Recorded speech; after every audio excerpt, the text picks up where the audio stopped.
be mu man sa amere coming alalata jindi nang nin tilimbal yakare nyim banko kan fo mo le si diamu ye muge usene tilimbal ya nin tagirinde ya nin hasidi ya kola fentije mol fini nan kana o fenke alka tiaga so fay mo ga after kana negotiation la that is hypocritical ada keno la fa hande ga suro bla jambi sama mi murran hani nga jambi bi you mobilize more sama ngana and I'm calling on young people to come out. If you have 100 people here, they will not be able to do anything. If you have 200 people on the street, they will not be able to do anything.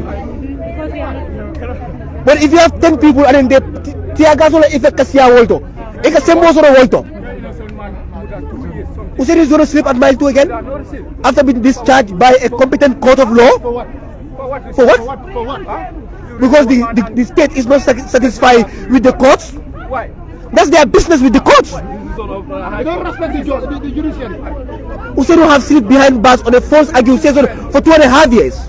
And then nobody came out to protest. You know why? Because we were waiting for the due course to have anybody ever protested for Usain here? Because we wanted the judge and the court to take his cost. Nobody protested. In fact, people like us, okay, we'll watch Malmo's videos and we'll support him. But personally, I thought that this was a criminal procedure and I don't have anything to say until it's done. But what more is more powerful than the court deciding who is guilty or not?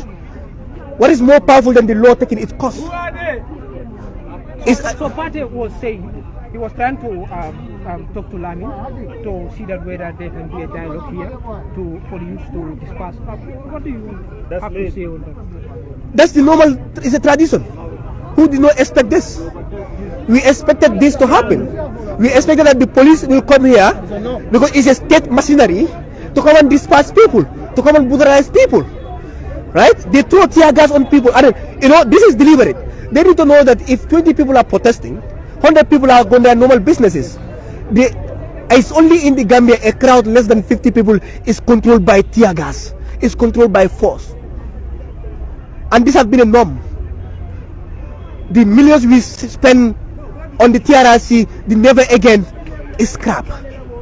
Whilst you pretend to implement recommendations from the TRRC, the state turned to be what it was for 22 years in this country. What it was ever in this country. That people cannot speak their mind, freedom of expression is curtailed, and people cannot. Look, peaceful assembly is not just guaranteed by domestic law. Aside the Universal Declaration on Human Rights, the United Nations Convention on Civil and Political Rights, the African Charter, and all these legal instruments that we domesticated and pretend to have been abided by have clearly guarantee every Gambian to protest and demonstrate peacefully as a fundamental human right. So as a transitional justice expert, the state always say you need to apply for a permit. What is so special about that permit? Or is it that the permit is bigger than the... Nothing is special about the permit. The permit has a goal since its inception in 1961. It was simply established to suppress against regimes like them. These people are not different from the colonial regime. They are not different. How can a colonial law of that magnitude, that was used to brutalize us and prevent us fighting against colonialism and imperialism, still being used against innocent citizens? The Public Order Act is not unique to Banjul.